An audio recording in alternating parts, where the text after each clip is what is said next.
हम्म,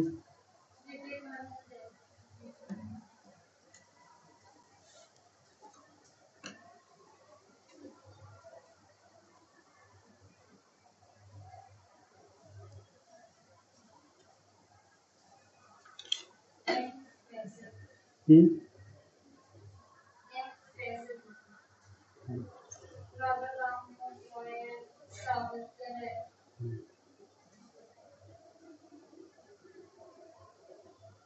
चलो छोड़ो,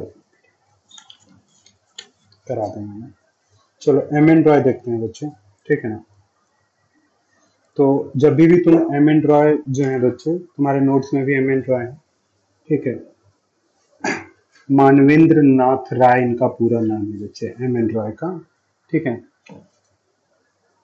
तो जो एम एन रॉय है बच्चे, इनका पूरा नाम मानवेंद्र नाथ राय है बच्चे, और बंगाल में इसका जन्म हुआ है बच्चे, 24 परगना डिस्ट्रिक्ट में, ठीक है। लेकिन जब इनके लाइफ को तुम स्टडी करोगे बच्चे, मतलब इन्होंने अपने लाइफ में क्या क्या चीज़ों को डेवलप किया है, किस तरीके से डेवलप किया है, इनके पॉलिटिकल थॉट्स जो हैं वो किस तरीके से चेंज हो रहे हैं, तो इनके पूरे लाइफ को हम लोग 3 पार्ट्स में डिवाइड करके देखते हैं बच्चे। फर्स्ट फेज में ये रिवोल्यूशनरीज हैं बच्चे, एक क्रांतिकारी हैं बच्चे, ठीक है। पहले फेज में ये क्रांतिकारी हैं बच्चे, और क्रांतिकारी रहते हुए बच्चे 2 कॉन्स्पिरेसीज में इनको गिरफ्तार किया गया, Howrah conspiracies and Kanpur conspiracies. तो 2 कॉन्स्पिरेसीज हैं बच्चे, जो किससे रिलेटेड है, एम एन रॉय से बच्चे। और 2 इन्होंने रिवोल्यूशनरीज ग्रुप फॉर्म किया था, युगांतर और बच्चे अनुशीलन, मतलब इन्होंने फॉर्म नहीं किया था, युगांतर और जो अनुशीलन कमेटीज है बच्चे, इस तरह के ऑर्गेनाइजेशन के ये मेंबर थे बच्चे, ठीक है ना। तो जो इनके पॉलिटिकल थॉट्स हैं बच्चे, जब भी एम एन रॉय को तुम पढ़ोगे ना बच्चे, तो एम एन रॉय के पॉलिटिकल थॉट्स को बच्चे, ठीक है ना, जो उनके पूरे पॉलिटिकल थॉट्स हैं बच्चे, उसको ना 3 पार्ट में डिवाइड कर देना, ठीक है ना। 3 पार्ट्स में डिवाइड करके करना है बच्चे, ठीक है ना। पहले पार्ट में तो ये एक नेशनलिस्ट रिवोल्यूशनरी हैं बच्चे, ठीक है ना। तो आइडिया भी तुम्हें अब समझ में आ रहा होगा कि किस तरह के इन्होंने दिए होंगे बच्चे। सेकेंड पार्ट में बच्चे, जो सेकेंड स्टेज है, उसमें ये एकदम रेडिकल मार्क्सिज्म से जुड़े हुए हैं बच्चे। और जो लास्ट है बच्चे, ठीक है ना, मतलब जब इन्होंने मार्क्सिज्म को छोड़ा, और मार्क्सिज्म के छोड़ने के बाद ये पूरी तरह से किधर शिफ्ट हो गए बच्चे, नियो ह्यूमनिज्म्स के तरफ। तो ये क्वेश्चन पूछा भी जाता है कि नियो जो ह्यूमनिज्म्स है बच्चे, नियो ह्यूमनिज्म्स का कंसेप्ट किसने दिया है, ठीक है ना। तो बच्चे वहां पे कंसेप्ट में तुम लोगों को एम एन रॉय जो है वो क्या करना पड़ेगा, टिक करना पड़ेगा। M N Roy is the pure materialisms, ठीक है ना, ये प्योर मेटेरियलिज्म्स फिलॉसफी से जुड़े हुए हैं बच्चे, प्योर मेटेरियलिज्म्स फिलॉसफी के थिंकर माने जाते हैं बच्चे। और इन्होंने इंडिया में जो आध्यात्म है बच्चे, ठीक है ना, आवाज तो आ रही है ना, आवाज साउंड तुम लोग को क्लियर आ रही है। इंडिया में जो आध्यात्म है बच्चे, ठीक है ना, इंडिया में जो आध्यात्म था बच्चे, ठीक है ना, और इंडिया जो है वो अपने आप को क्या करता है, आध्यात्म का सुप्रीम अथॉरिटीज डिक्लेयर करता है ना। अध्यात्म मतलब वही धर्म दर्शन के ज्ञानी जो लोग होते हैं उनको अध्यात्म बोलते हैं। जो रामायण गीता उपनिषद, अध्यात्म मतलब जो पूरा का पूरा अपना ध्यान जो है वो ईश्वर में लगा के रखते हैं, उनको अध्यात्म मतलब जो ये मानता है कि इस पृथ्वी को बनाने वाला ईश्वर है बच्चे, उन तरह के व्यक्तियों को गॉड है, कोई ना कोई शक्ति है जो इन चीजों को बना रखा है, उसको जर्नलिज्म हम लोग क्या बोलते हैं बच्चे, अध्यात्म बोलते हैं। तो यहाँ पे जर्नलिस्ट तुम्हें आध्यात्म दिखेगा बच्चे। तो जो इंडिया में आध्यात्म था उसका इन्होंने बड़े लेवल पर क्या किया है, क्रिटिसिज्म किया है, कहा कि इंडिया जो अपने आप को इतना डिक्लेयर करता है सुप्रीमेसीज ऑफ द आध्यात्म या सुप्रीमेसीज ऑफ द स्पिरिचुअलाइजेशन में, उसमें इंडिया ठीक है ना, सुप्रीम नहीं है, ठीक है ना, इंडिया जो है वो सुप्रीम नहीं है। और दूसरी तरफ बच्चे जो एम एन रॉय हैं बच्चे, ये नेहरू और गांधी दोनों को क्या करते हैं, क्रिटिसाइज करते हैं बच्चे, ठीक है। और जो पहला फेज है बच्चे, पहले स्टेज में इन्होंने कुछ बुक लिखी थी बच्चे, revolutions and counter revolution in China, ठीक है, और future of the Indian politics बच्चे, ठीक है। मतलब दो कई बुक हैं, लास्ट तुम्हारे नोट्स में वो सारी बुकें मिल जाएंगी जो लिखी हुई हैं बच्चे, revolutions and counter revolution in China. इसके अलावा एक और बुक है बच्चे, the philosophical consequences of modern science, the philosophical consciousness of modern science,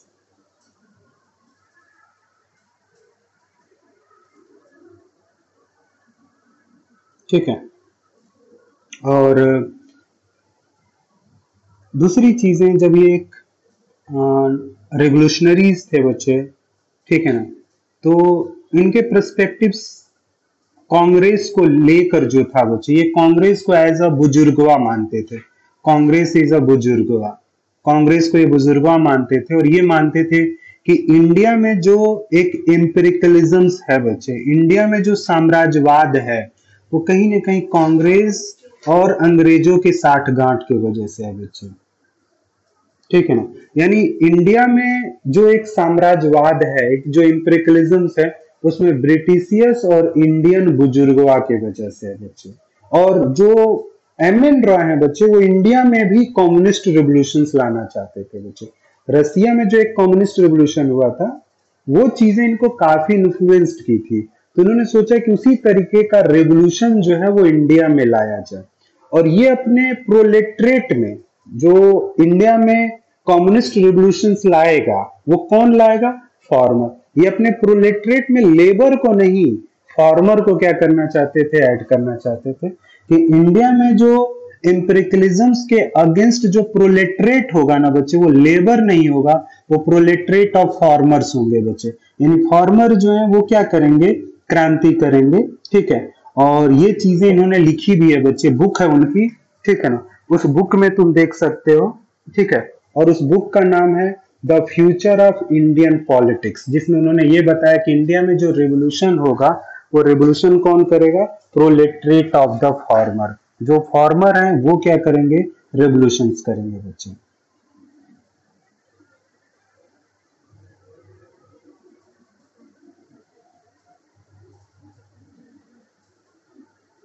ठीक है।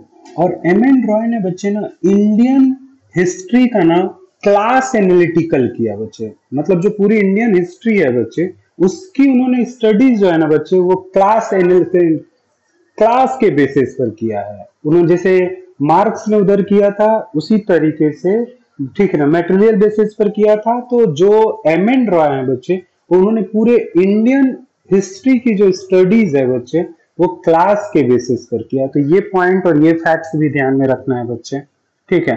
और दूसरी चीजें बच्चे, ये चीज उन्होंने एक चीज, जब उन्होंने इंडियन हिस्ट्री को क्लास के बेसिस पर स्टडीज करना शुरू किया, तो उन्होंने बताया कि इंडिया में जो फ्यूडल इकोनॉमी है वो धीरे धीरे क्या हो रही है? खत्म हो रही है।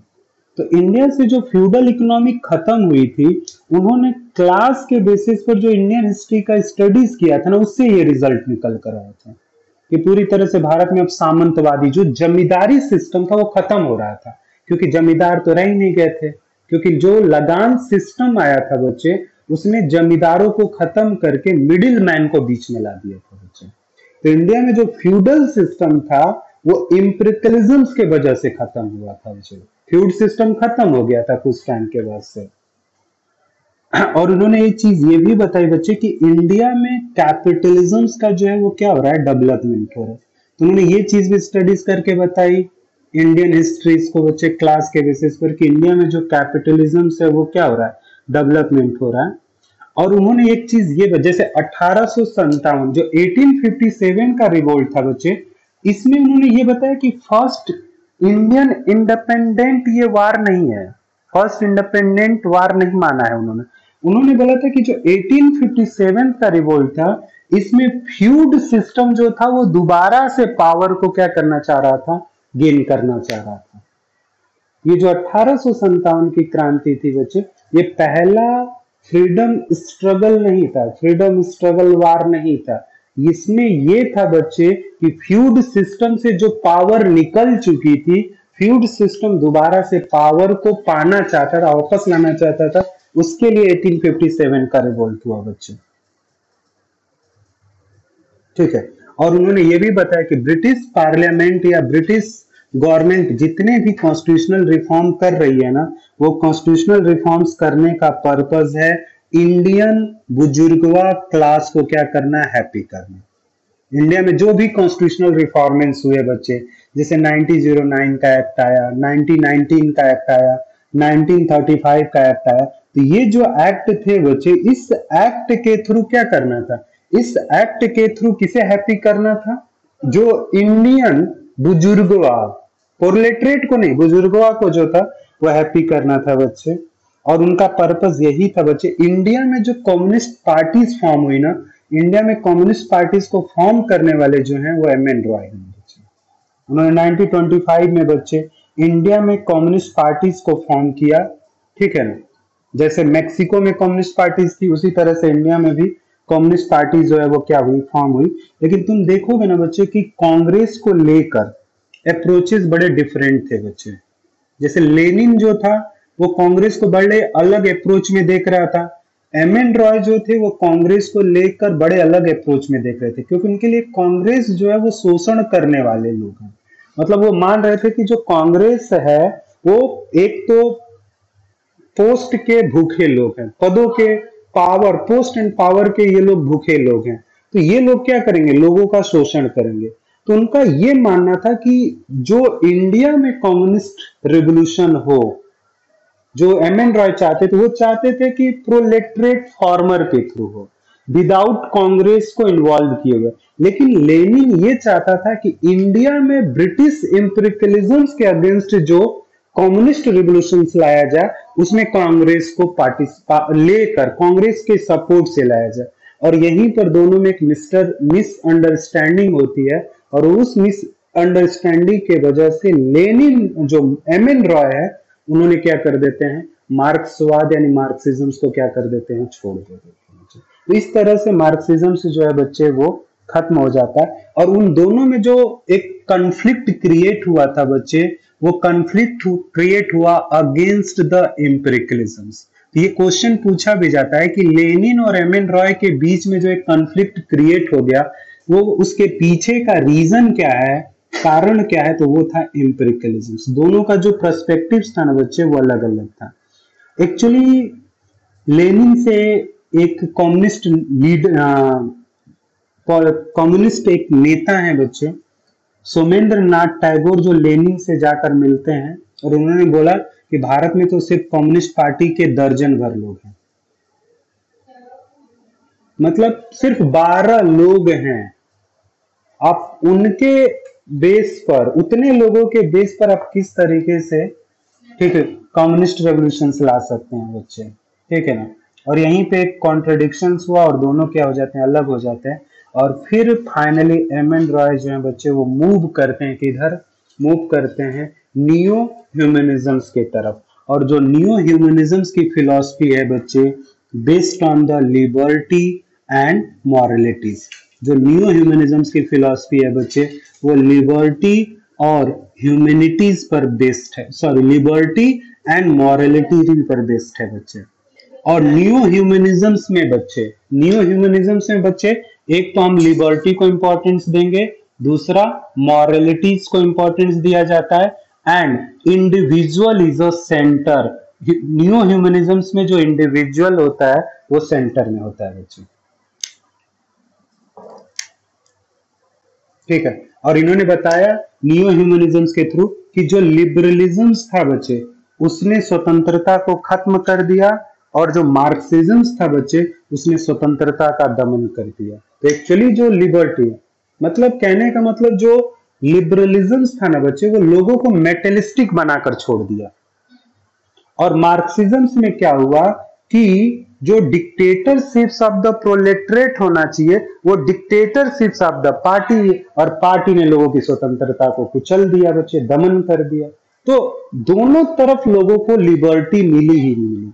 यहाँ पे लोग एकदम पूरी तरह से क्या हो रहे हैं, मेटलिस्टिक हो चुके हैं। ठीक है, जहां पे लोग पागल हो चुके हैं संपत्ति के पीछे, परिवार कहाँ जा रहा है कोई लेना देना नहीं है, मेरे दोस्त क्या कर रहे हैं उससे कोई लेना लेना देना नहीं है। तो ये सारी चीजें उन्होंने बोला कि जो लिबरलिज्म है वो लोगों को मेटलिस्टिक बनाकर छोड़ दिया, और यहाँ पे जो मार्क्सिज्म था उसमें डिक्टेटरशिप ऑफ द पार्टी आ गई और उसने स्वतंत्रता का दमन कर दिया, कुचल कर खत्म कर दिया। यानी इन दोनों में से किसी ने भी लिबर्टी नहीं दी बच्चे। एक्चुअली लिबर्टी अगर मिल सकती है बच्चे तो कहां मिल सकती है, नियो ह्यूमनिज्म से बच्चे।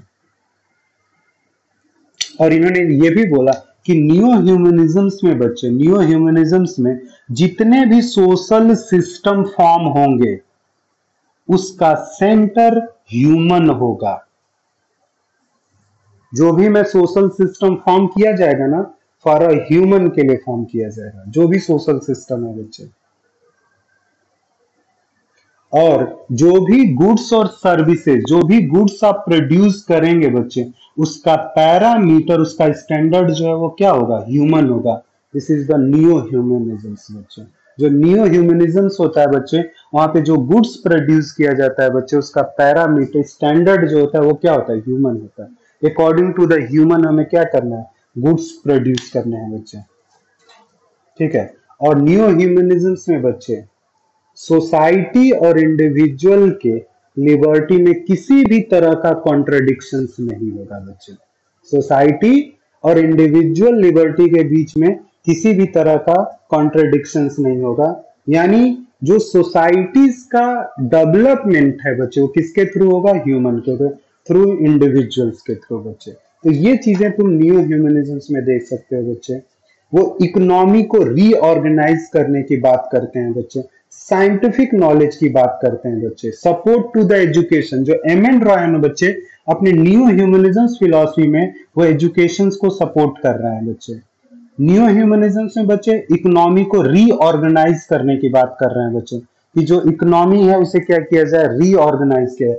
न्यू ह्यूमनिज्म में ह्यूमन को मॉरल बनाने की बात कर रहे हैं। ह्यूमन जो है वो क्या है, मॉरल है बच्चे।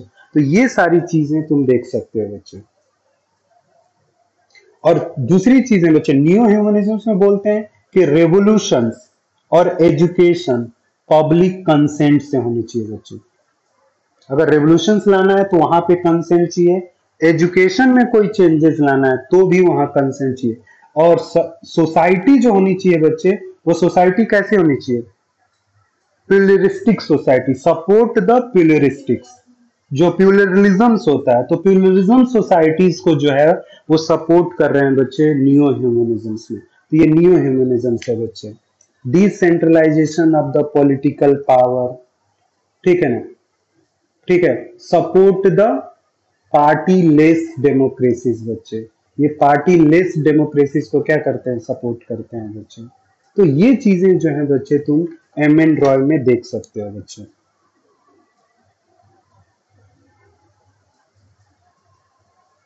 ठीक है, और एक चीज और ध्यान में रखना बच्चे, ये चीजें समझ में आया, न्यू ह्यूमनिज्म, शुभम, दृष्टा, युवराज समझ में आया बच्चे, न्यू ह्यूमनिज्म में लिख लिया आप लोग। ठीक है, ये पॉइंट्स ध्यान में रखना है बच्चे। अब जो एम एन रॉय है ना बच्चे, ये इसने कम्युनिज्म को भी क्रिटिसाइज किया है बच्चे। जो एम एन रॉय है बच्चे वो कम्युनिज्म को भी क्रिटिसाइज करता है। और कम्युनिज्म में किस कंसेप्ट को क्रिटिसाइज करता है, इकोनॉमिक डिटर्मिनेशन को बच्चे। जो मार्क्स का इकोनॉमिक डिटर्मिनेशन का कंसेप्ट है ना, कि हर एक चीज को डिटरमाइन करने वाली क्या फैक्ट ही होता, कहा नहीं, सिर्फ इकोनॉमी के वजह से चीजें डिटरमाइन नहीं होती हैं। डिटरमाइन चीजें होती हैं कल्चर से, रिलीजन से, फिलॉसफी से एंड आइडियोलॉजी से बच्चे, ग्राम से। और दूसरी चीजें बच्चे, मार्क्स ने जो क्लास बेस पर जो एनालाइज किया है ना बच्चे, उसको भी ये क्रिटिसाइज करते हैं बच्चे। और प्लस हिस्टोरिकल मेटेरियलिज्म, जो है हिस्टोरिकल मेटेरियलिज्म है बच्चे, इसको भी पूरी तरीके से बच्चे उन्होंने क्रिटिसाइज किया है मार्क्स के। और एक और चीज बच्चे, सरप्लस लेबर वैल्यूज थ्योरीज को भी वो क्रिटिसाइज करते हैं, क्योंकि सरप्लस लेबर वैल्यूज का एम एन रॉय ने सपोर्ट किया है, ताकि अगर सरप्लस लेबर वैल्यूज में अगर कैपिटलिज्म को सरप्लस वैल्यूज ही नहीं मिलेगा तो इकोनॉमिक में इन्वेस्ट कौन करेगा? तो उसके पास अगर सरप्लस वैल्यू नहीं आएगा बच्चे तो इकोनॉमिक में इन्वेस्ट कौन करेगा? फिर इकोनॉमिक प्रोग्रेस कैसे करेगी? आप लोगों को लिबर्टी कैसे अवेलेबल कराओगे? अगर सरप्लस वैल्यूज पे एक्सप्लाइटेशन है बच्चे, तो अगर सरप्लस वैल्यूज को खत्म किया जाएगा तो आप ये भी तो देखो कि क्या इकोनॉमिक में री इन्वेस्टमेंट होगा? री इन्वेस्टमेंट भी तो स्टॉप हो सकता है बच्चे। तो उन्होंने मार्क्स के सरप्लस लेबर वैल्यूज को भी क्रिटिसाइज किया, कहा कि अगर absence of the surplus values है बच्चे तो कोई भी सोसाइटी प्रोग्रेस नहीं करेगी। समाज की प्रगति इसीलिए होता है क्योंकि समाज में प्रोग्रेस लेबर वैल्यूज होता है बच्चे, सरप्लस लेबर वैल्यूज होता है। अगर सरप्लस लेबर वैल्यूज को ही अगर हम खत्म करते हैं बच्चे, या सरप्लस लेबर वैल्यूज को ही अगर पूरी तरह से एबॉलिश कर दिया जाता है तो पूरी तरह से समाज का ग्रोथ और डेवलपमेंट जो है वो क्या हो जाएगा? स्टॉप हो जाएगा बच्चे। और नियो ह्यूमनिज्म का जो पूरी फिलॉसफी है ना बच्चे, ये यूरोप में जो इनलाइटमेंट आया बच्चे, यूरोपियन इनलाइटमेंट ने नियो ह्यूमनिज्म को क्या किया था? इन्फ्लुएंस किया था बच्चे। ठीक है। और लाइफ के थर्ड फेज में बच्चे वो आकर neo humanism, reason, romanticism and revolution, ये सबसे इनकी इंपॉर्टेंट बुक है, ये बच्चे पूछा भी जाता है।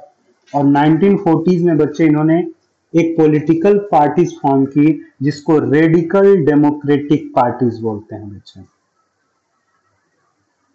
ठीक है।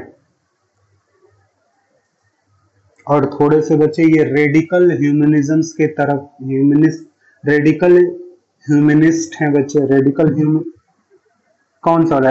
बुक का नाम है रीजन, लिखा होगा तुम्हारे नोट्स में काफी, रीजन, रोमांटिकिज्म एंड रेवोल्यूशंस बच्चे, ये बुक है, काफी फेमस इसकी बुक है।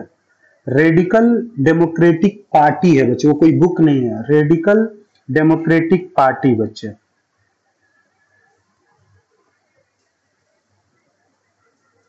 और एक चीज ध्यान में रखना बच्चे, इन्होंने गांधीयन फिलॉसफी में जो बच्चे स्पिरिचुअलेशंस आइडिया, जो स्पिरिचुअलेशंस बेस्ड जो आइडिया है बच्चे, रिलीजन बेस्ड जो आइडिया है उसको क्रिटिसाइज करते हैं बच्चे। ये पार्लियामेंट्री डेमोक्रेसीज के अजम्पशंस को पूरी तरह से रिजेक्ट करता है बच्चे। ये डेमोक्रेसीज तो होना चाहिए लेकिन पार्टी लेस डेमोक्रेसीज की बात करता है। अगेंस्ट द फासिज्म्स एंड नाजिम्स बच्चे, क्योंकि फासिज्म्स और नाजिम्स दोनों में स्वतंत्रता और मानवता को क्या कर दी जाती है? खत्म कर दी जाती है बच्चे। एंड इन्होंने इंडियन जो फिलोसफिकल ट्रेडिशंस था बच्चे उसको भी इन्होंने पूरी तरह से क्रिटिसाइज किया है बच्चे। और जो कम्युनिस्ट आइडियोलॉजी है बच्चे, ठीक है ना, इसको रिजेक्ट करने वाले ये पहले स्कॉलर माने जाते हैं बच्चे। पूरी की पूरी कम्युनिस्ट आइडियोलॉजी को इसने रिजेक्ट कर दी बात में बच्चे। ठीक है ना। क्लास के बेस पर जो लोग एनालाइज कर रहे थे ना उसको पूरा इसने क्या कर दिया था? खत्म ही कर दिया था बच्चे। क्लास एनालिटिकल जो स्टडीज हो रही थी वो पूरी तरह से क्या हो जाती है? खत्म हो जाती है बच्चे। तो ये चीजें जो है बच्चे वो एम एन रॉय में थी। अब तुम्हारे पास एम एन रॉय भी आज मैंने करा दिया और गांधी भी करा दिया बच्चों। तो ये दोनों तुम्हें लोगों को पढ़ कर रखना है। तुम्हारे नोट्स में अगर बी डी सावरकर होगा और जयप्रकाश नारायण है, मेरे को लगता है तुम्हारे वाले में नहीं है। तुम्हारे पास इंडियन थिंकर की अलग से भी कोई स्पायरल है ना, उसमें होगा।